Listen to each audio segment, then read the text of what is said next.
I'm often asked what my favorite country to travel through is. The answer to that is India.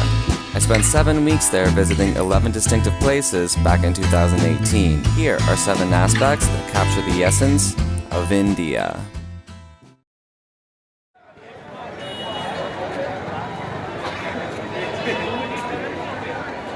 Yeah, it's crowded, and there's no escaping that.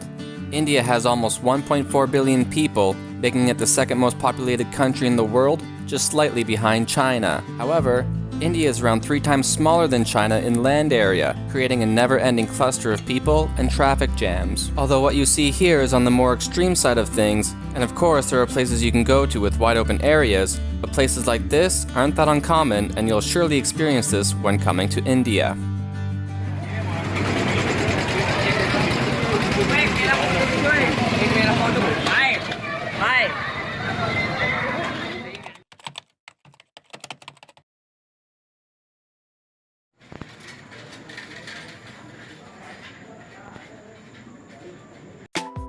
Cows are lurking on every road, alleyway, and street corner in India. That's because cows are considered to be a symbol of life in the Hindu religion, which makes up nearly 80% of India's population. It's estimated that there are 6 million wild cows roaming around in India. They're very regal, you know, the cows. Regal? Yeah, they're like royalty. Oh. They kind of know it. They lay down on the road because the drive feels good. And why not?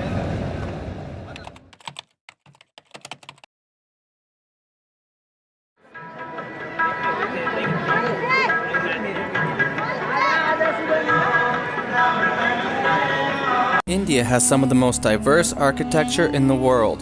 The palaces, temples, and other religious monuments are also something to behold in India, some of which are well over 1,000 years old. The city fortresses also embody some of India's greatest architectural accomplishments. Each region of India is loaded with all of the above and makes a large contribution to the overall feel and atmosphere of India.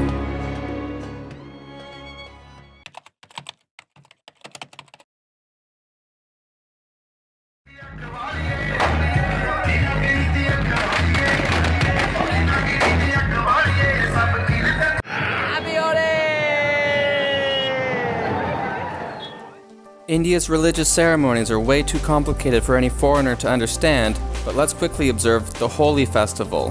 Holi is a Hindi festival where people crowd the streets and celebrate by throwing colored powder on everyone.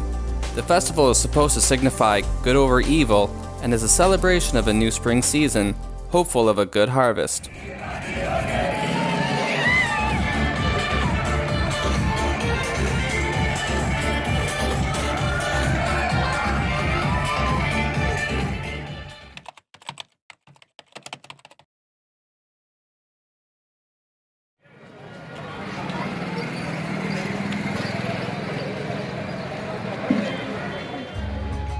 As for the cities themselves, some are amongst the most historic in the world. Indian cities also happen to be amongst the most colorful and diverse. We first have Jaisalmer, a gold-colored city that blends in perfectly with the desert it lies in. This was an intentional tactic to help hide the city from its enemies. We then have Jaipur, which is rightfully dubbed the Pink City and is one of the most unique and epic cities to visit in India. After that we have Jodhpur, which is known as the Blue City, and Udaipur, which is a big mix of everything. Some other cities I visited were more colorful in nature, such as Dharamsala, where the Dalai Lama resides, and Rishikesh, a getaway place for yoga and other spiritual courses. The Beatles also spent some time here together, way back in the 60s. The most noteworthy, however, is Varanasi. The city is around 3,000 years old and is one of the world's longest continuously inhabited cities in the world. Varanasi is known as the spiritual capital of India, where they ceremoniously burn dead bodies along the Ganges River and sprinkle the ashes of the dead into the river.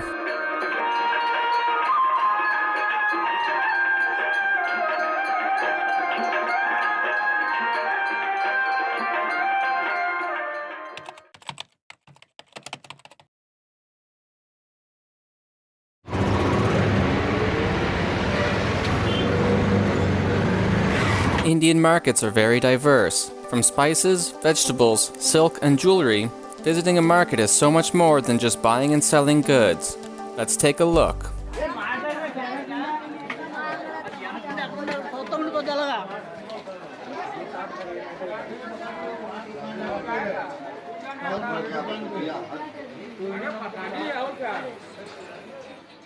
And of course, there is one more thing you need to experience when you come to India.